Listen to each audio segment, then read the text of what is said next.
Hola amigos de YouTube, ¿cómo están? En esta oportunidad vamos a tocar una pildorita, un video cortito respecto a la ley Karim.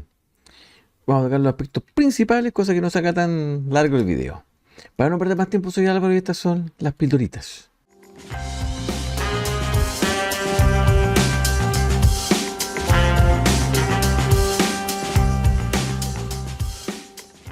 Bueno, vamos a comenzar con este pequeño repaso, un resumen muy escueto de lo que es la ley Karim, que toca fundamentalmente la prevención e investigación y sanción del acoso laboral, sexual o de violencia en el trabajo.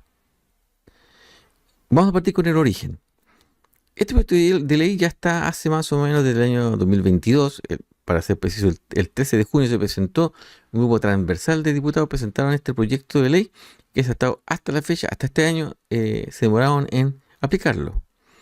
Esta ley apareció en homenaje a Karin Salgado, que fue una enfermera que fue testigo en un caso de robo en el lugar donde ella trabajaba, donde prestaba servicios, y esto le provocó que aplicaran contra ella acoso laboral, y muchas de estas cosas, todo lo que involucra el acoso laboral, y ella se suicidó, se quitó la vida por este tipo de depresión y etcétera, etcétera.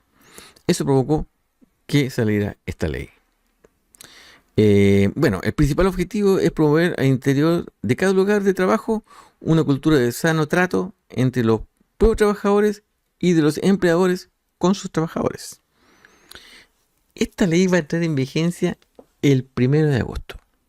Maltrato en el trabajo. ¿Qué se considera esto? ¿Qué son los temas de maltrato en el trabajo? Vamos a verlo ahora. Primero, el acoso sexual. Segundo, el acoso laboral y moving. Moving es como el bullying, pero aplicado en el ámbito del trabajo, en el ámbito laboral. Y violencia en el trabajo. ¿Cuáles son los principales cambios?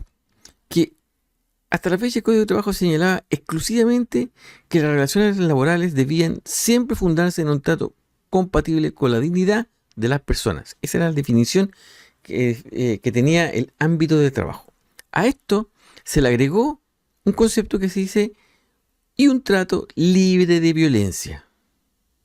Este trato libre de violencia incluye todo lo que es acoso y todo lo que es acoso sexual y laboral. Y por lo tanto, esto permite la adopción de medidas tendientes a promover la igualdad y erradicar la discriminación, el acoso sexual, el acoso laboral y la violencia en el trabajo. Y así permite aplicar de mejor manera la ley. El acoso sexual y el acoso laboral ya tenían una definición en el Código del Trabajo, ya la tenían. No así la violencia en el trabajo. Sin embargo, a pesar de tener estas dos definiciones, hubo unos pequeños ajustes que realizar que lo vamos a ver ahora. Por ejemplo, el acoso sexual queda tal cual porque estaba definido de esta manera. El que una persona realice en forma indebida por cualquier medio requerimientos de carácter sexual no consentidos por quien los recibe y amenacen o perjudiquen su situación laboral o sus oportunidades de empleo. Esa definición se mantiene intacta. Aquí, en el acoso laboral, hubo un pequeño cambio. Toda conducta que constituya agresión u hostigamiento reiterados ejercidos por el empleador o por uno o más trabajadores en contra de uno u otros trabajadores por cualquier medio. Aquí, por ejemplo, reiterados está tachado. ¿Por qué? Porque se sacó esa palabra reiterados y se agregó lo siguiente. Todo el resto quedó igual, pero se agregó ya sea que se manifieste de una sola vez o de manera reiterada. Puede ser una vez o reiterada, no solamente reiterados. Y con eso perfeccionaron esta definición. Y además que tenga como resultado para él o los afectados menoscabo, maltrato, humillación o bien que amenace o perjudique su situación laboral o sus oportunidades de empleo. Además, se agregó la definición de violencia en el trabajo, que quedó de la siguiente manera. La violencia en el trabajo ejercida por terceros ajenos a la relación laboral, entendiéndose por tal aquellas conductas que afectan a las trabajadoras o trabajadores con ocasión de la prestación de servicios por parte de clientes, proveedores o usuarios, entre otros. Estos entre otros pueden ser los compañeros también. Aquí entra a jugar un papel preponderante lo que es el reglamento interno de higiene y seguridad. ¿Por qué? Porque actualmente este reglamento es el que debe contener el procedimiento al que se someterán y las medidas de resguardo y sanciones que se aplicarán en caso de denuncia de acoso sexual. La ley Karen exige además que este reglamento contenga el protocolo de prevención respecto del acoso sexual, laboral y la violencia en el trabajo. Prevención. Tiene que establecer protocolos preventivos de estas cosas, lo que es genial. El empleador que no esté obligado a llevar este reglamento, recordemos que el reglamento interno de higiene y seguridad están obligados a llevar las empresas que tengan más de 10 trabajadores. ¿Ok? Los que tienen menos no están obligados a llevarlo. En este caso, que no estén, deberá entregar por escrito al trabajador estos procedimientos. La recomendación es que se haga mediante un anexo de trabajo, o sea, si alguien se contrata, si no tenemos reglamento interno, que se presente esto en el contrato de trabajo y a los trabajadores que ya están se haga un anexo de trabajo presentando estos procedimientos por escrito, para que ya se entiendan que están en conocimiento de ello. Para la confección de este procedimiento podrán tener asistencia de la mutual que le corresponda. Todas las mutuales ya tienen estos procedimientos establecidos, ya los tienen descritos y lo pueden facilitar. ¿Por qué? Porque apareció la circular 3813 de la Suceso, es decir, de la Superintendencia de Seguridad Social, el día 7 de junio, ya sacó y publicó un modelo de protocolo de prevención de acoso sexual, laboral y de violencia en el trabajo. Ya está, así que si ustedes lo quieren ver, lo pueden encontrar por ahí. Los principios básicos de este procedimiento de investigación y sanción de acoso sexual, laboral y violencia del trabajo, ¿cuáles son? Aquí estos son los principios básicos. El primero es confidencialidad. En este tipo de casos siempre se requiere confidencialidad, tanto del denunciante como del denunciado y de los procedimientos que se han aplicado y de las conclusiones. Todas esas cosas deben ser confidenciales. Debe haber un resguardo confidencial y profesional. Lo otro es la celeridad. Los plazos establecidos están muy marcados. Esto no va a durar más de 60 días. 60 días es el paso máximo, que ahora vamos a tocar más adelante porque se puede producir esto, pero puede ser 60 días o menos. Por supuesto que todo esto que se aplica es la imparcialidad. No importa el cargo que tenga la persona, no va a importar nada. Se tiene que establecer la imparcialidad. ¿Qué pasa en diversos casos? Digamos, se tiene que ser imparcial, independiente de los cargos que tenga. Y lo otro es la perspectiva de género. Siempre se tiene que tener cuidado con esto, tanto sea hombre o mujer. Hay una perspectiva respecto a lo que puede afectar a uno u a otro, y esto se debe tener en consideración. Por ejemplo, aquí están los principales aspectos del procedimiento de investigación y sanción.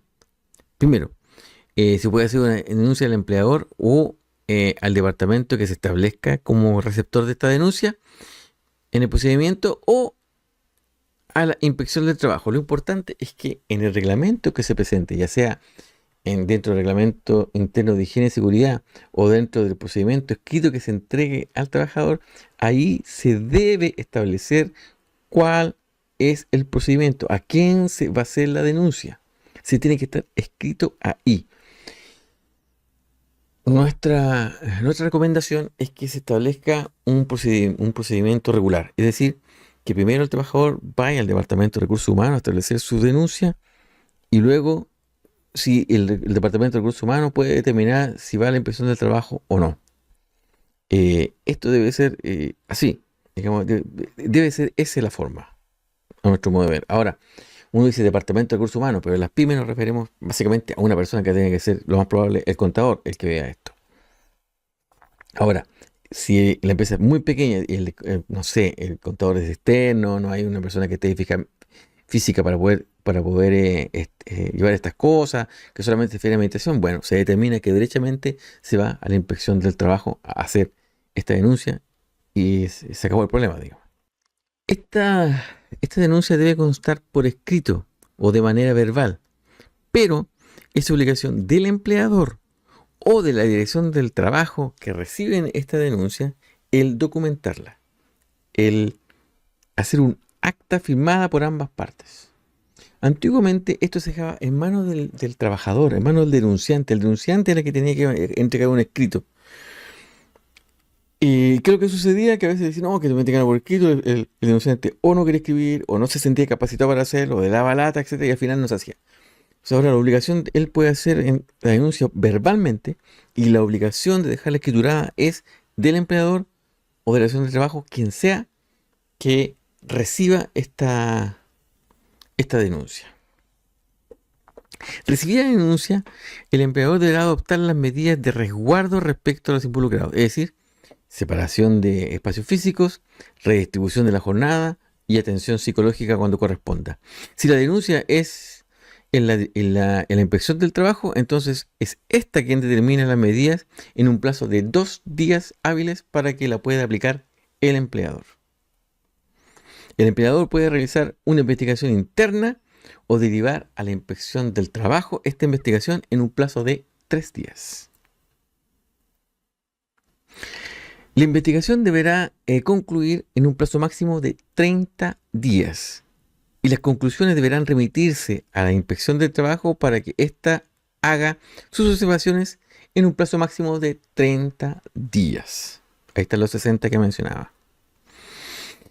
Si la investigación la llevó a cabo la inspección del trabajo, esta deberá concluir en 30 días, establecer las conclusiones, y las observaciones deberán ser entregadas por escrito al empleador, denunciante y al denunciado. Con el informe recibido, es decir, ya con las observaciones de la inspección del trabajo, ya sea que la haya hecho directamente, lo haya hecho uno, con todo concluido ya, el empleador deberá, dentro de los 15 días contados de la recepción de este informe, aplicar las medidas o las sanciones que correspondan e informarlas a los involucrados. Aquí ya está avisada por la inspección del trabajo, está ya toda la vuelta hecha, así que ya pueden aplicar las sanciones que se han determinado. Es importante que en las conclusiones se establezca la gravedad de la situación. ¿Por qué? Porque así se determina la sanción. ¿Qué sanciones o qué medidas puede tomar el empleador? Aquí están. Tenemos primero las medidas disciplinarias, que pueden estar acá, que son simplemente amonestación verbal, amonestación escrita, multa de hasta el 25% de la remuneración diaria. Esto depende si es una cosa, se establece como algo poco grave. Si algo ya un poquito más grave, puede estar el despido disciplinario. ¿Y esto qué significa? Este despido es sin derecho a indemnización. Esto es por el acoso sexual, que está en el artículo 60, número 1, letra B, o por el acoso laboral, que según su gravedad, está en el artículo 160, número 1, letra F. ¿Ok? En ninguno de los casos, si se determina que es grave, en ninguno de los casos tiene derecho a indemnización. Después viene calar de denuncias de delitos. ¿Por qué? Porque este acoso sexual, este acoso laboral o violencia en algún caso, puede establecerse puede conllevar un delito penal. ¿Sí? Entonces, en cuyo caso, por ejemplo, puede haber algo este acoso laboral puede implicar algún tipo de injurias y calumnias.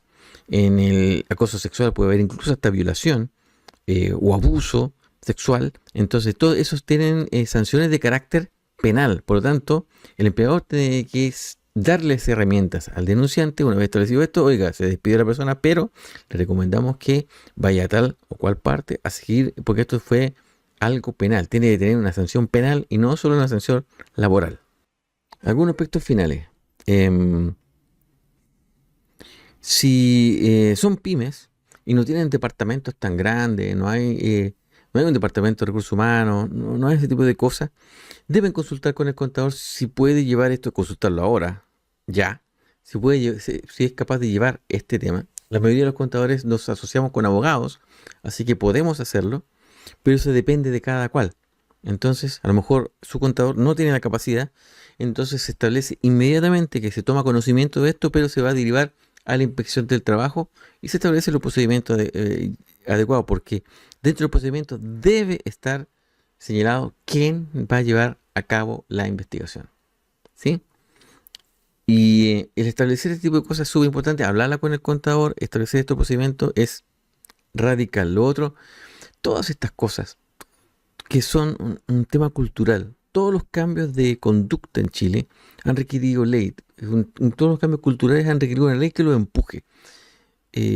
Son cosas de cultura, son cosas que son de un trato tan obvio que cuesta entender por qué suceden estas cosas y realmente suceden.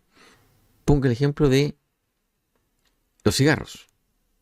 Hasta hace muy poco se podía fumar en lugares muy pequeños, en restaurantes, sabiendo que se molesta a la persona al lado. Y se tuvo que establecer una ley para que la gente tomara una cosa que es lógica, que es salir del lugar para no molestar al que no fuma y fumar afuera o en otro sector. Estas cosas que uno dice de acoso laboral, acoso sexual, o sea, son cosas de educación y cosas culturales que no deberían ocurrir y sin embargo ocurren. Y por eso tienen que aparecer estas leyes para que se sancionen y no ocurran estas cosas. Hasta aquí la ley Karim. Bien, muchachos, hasta aquí el video, espero les haya gustado. Muchas gracias a nuestros suscriptores que ya empiezan a recuperarse de a poquito los que habíamos perdido. Perdimos muy pocos, la verdad, mientras estuvimos en para. Así que se le agradece mucho a nuestros suscriptores. Suscríbanse al canal, es absolutamente gratis. Aprieten suscribir y después unirse, activen la campanita y todas esas cosas. A nuestros miembros, muchas gracias, se mantuvieron ahí fiel y nos aguantaron mientras no estuvimos. Así que el video llega siempre, estos videos llegan primero a los miembros y después al resto. Vamos a tratar de hacer un video más largo de esto y dejarlo ahí exclusivamente para miembros, porque hay muchos temas que quedaron fuera. Y por supuesto, denle un me gusta. Un me gusta aquí al comentario, aquí abajo, su comentario, un me gusta al video. Eso ayuda muchísimo. Y por supuesto, si ustedes quieren ser miembros del canal, tienen dos alternativas, también van ahí abajo. Siempre es muy barata, una más barata que la otra. Así que no se preocupen, denle nomás. Así que un abrazo muy grande. Cuídense y nos vemos en un próximo video. Chao, chao. Que esté muy bien.